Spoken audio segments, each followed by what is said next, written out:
I'm going to play Cassidy on how to decult yourself from the MAGA cancer. How to decult yourself from the MAGA cancer. She's trying.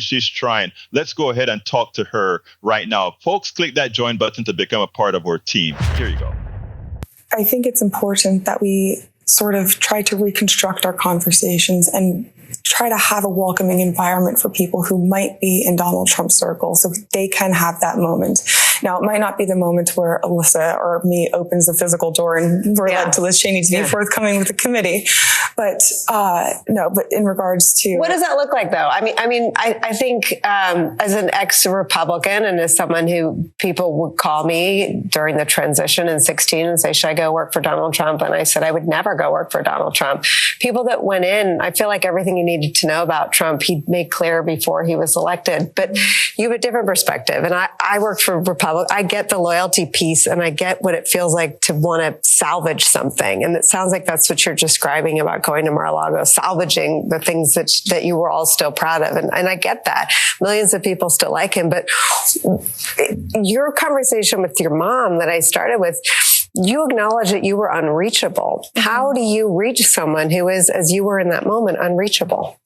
I don't have the cookie because I have my experience, but I think in telling my story, I hope to open people's eyes and open people's minds, whether they work for Donald Trump, but on a broader scale, the people that he claims to represent. It's important. I wasn't a never Trumper. I was a loyal Trump staffer. And the term loyalty is one that I take very seriously now because I came into public service not to be loyal to Donald Trump. I went into public service to be loyal to my country. And I go into this in the book, but there was a point where that loyalty became split. And in facilitating these conversations. Did you know that at the time, or did you realize that when you reflected? Was that one of those things? I had moments throughout my tenure, and more so when I was working for the chief of staff, where I started to realize that I had a greater sense of loyalty to both Mark and the president. But it was something that I sort of tried to bury at the time because, you've worked in administrations before, but you're in the heat of these moments, and every moment, everything moves so fast. Yeah. It wasn't until that year and a half after that I really had this moment where it was just almost like this profound epiphany where I was like, I felt that loyalty and I knew how wrong it was. I felt how wrong it was to pledge my loyalty to this man. And I felt that I just was disgusted with myself that I had devoted myself to him. And I realized how far gone I was, but I was trying to find my way back.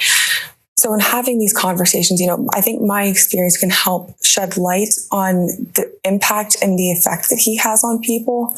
But it's also important as we look towards the next election, we need to find a way to have these conversations with people that open their eyes. You can still be a Republican and you can still believe in some of the policies with a grain of salt that he had stood for. But the Republican Party should not be defined by Donald Trump and the loyalty and the fidelity to Donald Trump.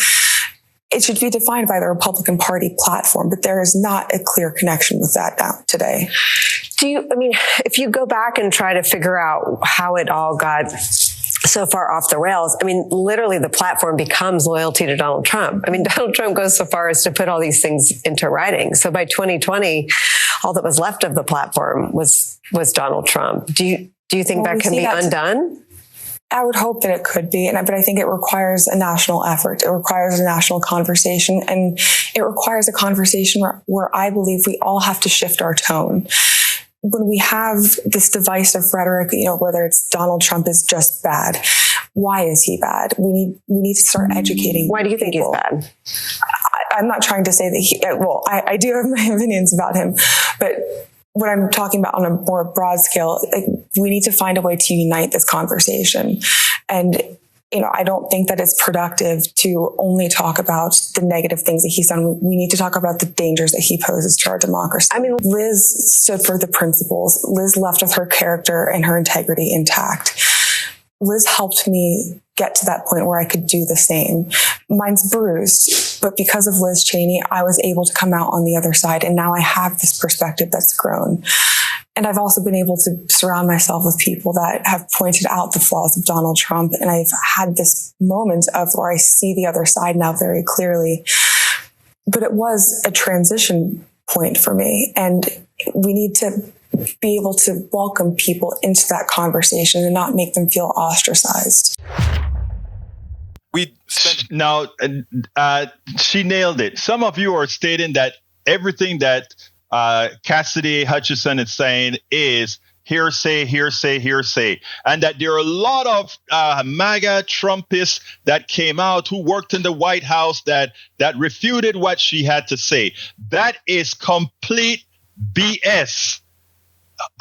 I'm not a fan of Cassidy Hutchinson because she stood around MAGA for too long. But here's the thing. Everything that she talked about went through what again? She spoke about it under oath. And guess what? The book maps her testimony. Again, I repeat, the book matches her testimony, which tells you one thing.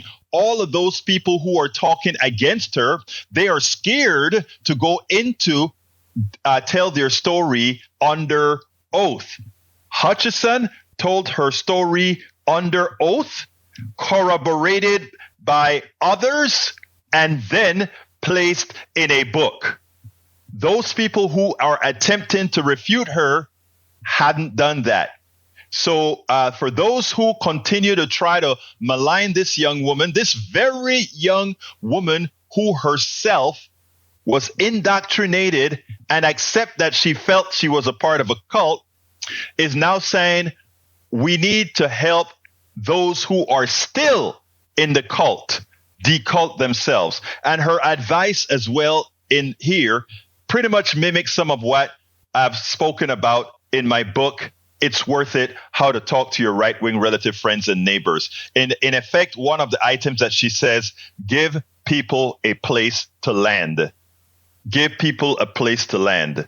And that's it's more to it, but that's what it's all about. Cassidy, you nailed it, girl. You nailed it, girl.